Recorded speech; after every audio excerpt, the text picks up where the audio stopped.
Facebook প্ল্যাটফর্মে যদি আপনি সফল হতে চান, আপনাকে অবশ্যই ধৈর্য ধরে কাজ করতে হবে এবং কিছু টেকনিক আছে যে টেকনিকগুলো অবশ্যই আপনাকে খাটাতে হবে। যাদের ফলোয়ার বাড়তেছে না এবং ভিডিও ভাইরাল হচ্ছে না, অবশ্যই অন্যের ভিডিওগুলো যদি আপনার সামনে আসে সেই ভিডিওগুলো আপনি দেখার চেষ্টা করবেন এবং পাশাপাশি সেই ভিডিওগুলোতে আপনি কমেন্ট করার চেষ্টা করবেন।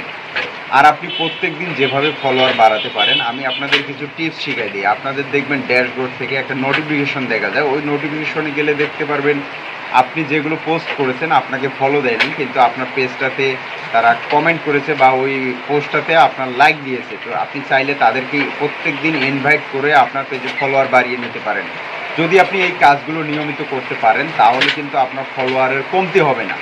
যার কারণে আমি সবাইকে বলি, যেহেতু বর্তমান সময়ে ফেসবুকে কন্টেন্ট ক্রিয়েটরের অভাব নেই, তাহলে আপনাকে এই কম্পিটিশনের সময়ে এই কম্পিটিটরের যেহেতু অভাব নাই, তাহলে এদের মধ্যে টিকে থাকতে হলে আপনাকে কোয়ালিটিফুল কন্টেন্ট আপলোড করতে হবে, যে কন্টেন্টগুলো মানুষের সামনে গেলে মানুষ যাতে চোখ ফেরাতে না পারে যে আপনার কন্টেন্টটা প্লে করতেই হবে।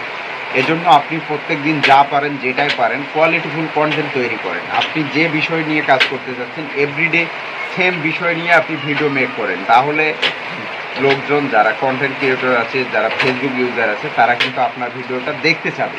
আপনি যদি এক এক দিন এক এক সিস্টেমে পোস্ট করেন তাহলে কিন্তু আপনার অডিয়েন্সগুলো ভ্যারাইটিস হয়ে যাবে। প্রত্যেক দিন যে কোনো একটা টপিকের উপর আপনি ভিডিও বানান। আপনি যে কন্টেন্টটা বানাতে চাচ্ছেন, যে টপিক নিয়ে ভিডিও বানাতে চাচ্ছেন, আপনি প্রত্যেক দিন সেম টপিকেই আপনি ভিডিও বানান, দেখবেন যে ধীরে ধীরে আপনার ফটো ভিডিওগুলো ভাইরাল হতে থাকবে। সো এজন্য কখনো টপিক চেঞ্জ করা যাবে না। আপনি যা পারেন যেটাই পারেন যে কোনো একটা টপিক নিয়ে কাজ করেন, তাহলে দেখবেন আপনি খুব দ্রুত সাকসেস হতে পারবেন। আপনি যদি প্রত্যেক দিন টপিক চেঞ্জ করে দেন, আপনি যদি এক এক দিন এক এক টপিক নিয়ে ভিডিও আপলোড করেন, তাহলে কিন্তু আপনার অডিয়েন্সগুলো সহজে পেজে আসবে না।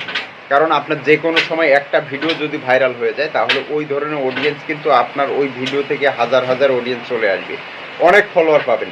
সো একটা টপিকের উপর ডিপেন্ড করে ডেইলি আপনি ভিডিও মেক করেন, দেখবেন যে আপনি খুব দ্রুত সাকসেস হতে পারবেন এবং অন্যের ভিডিওগুলো দেখার চেষ্টা করবেন এবং অন্যের ভিডিও থেকে আপনি পরামর্শ এবং টিপসগুলো নেবেন। যেগুলো ভালো টিপস আছে, যেগুলো ভালো পরামর্শ আছে, এগুলো নেবেন।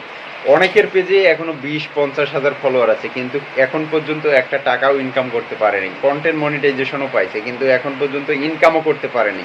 ইনকামটা না করার কারণে হচ্ছে, মনে করেন আজকে একটা পোস্ট দিছে, আবার মনে করেন তার 10 দিন কোনো খবরই নাই, তারপরে একটা পোস্ট দিছে। এভাবে পোস্ট করলে হবে না। ফেসবুকে যদি আপনি ইনকাম করতে চান, এখানে যারা সব সময় নিয়মিত অ্যাক্টিভ থাকে শুধু তারাই এখানে ইনকাম করতে পারে, তাছাড়া কিন্তু এখানে অন্য কেউ ইনকাম করতে পারে। সো আপনাকে নিয়মিত অ্যাক্টিভ থাকতে হবে এবং নিয়মিত ভিডিও, ফটো, টেক্সট আপনি যাই বানান না কেন আপনাকে নিয়মিত আপলোড করতে হবে।